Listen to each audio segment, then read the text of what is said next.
After spending 21 years in the US Army, a man retires and moves to Central Florida with his wife and young son. Although his family had plenty of money because he had a pension coming in and his wife still worked full-time, he just got bored really quickly after moving to Central Florida and decided he would just take a job doing something just to stay occupied. And so he ended up taking a job at a highway gas station. One of the primary reasons he chose this particular job is because the owners of the gas station didn't care if his son came along to help him stock shelves and hang out behind the cash register. And so for years, that's just how it went. The man would work at the gas station and his son would tag along. Even after his son became a teenager and you'd think might be wanting to do other things, well, the town was so small, there was almost nothing to do. So his son still came along well into his teenage years. One night in 1990, his son, who was 15 years old at the time, was at the station and he was actually taking a break sitting outside on a picnic table. He was reading a magazine, drinking a Mountain Dew, and it's dark out, and he notices out of the corner of his eye that there is a woman walking off of the highway towards the gas station. It was a very quiet night at the time, so there's no cars getting gas, there's nobody there, and there's not really anybody even driving on the highway, and so that's why she really stood out to him. And he turns and he notices her and he thinks to himself,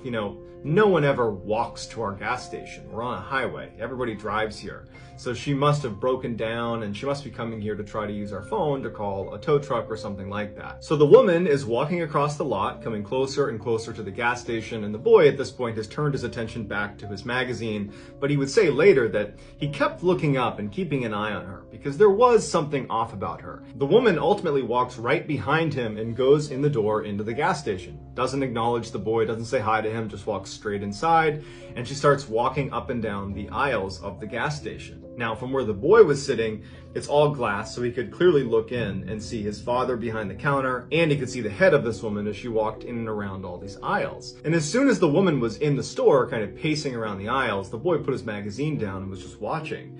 And he noticed that she was not really shopping. She was just looking down for a few seconds, wouldn't pick anything up, so she wasn't buying anything. And she would look up at the counter where his father was, and she would just stare at him, and then she'd look back down at what she was doing, and she would go through all the aisles. And at some point, the woman just kind of abandons this phony, I'm pretending to shop routine, and just walks up to the counter. Now, nobody else is in the store, there's nobody else coming in, and so the boy could actually fairly clearly hear what she was saying to his father. And she told his father that she had broken down and she needed a ride, and could he drive her to Ocala, which is the next big town north of this gas station. And the boy would say that his father acted very strangely because his father is normally incredibly pleasant with all the customers. He's very chatty even. Like, he talks to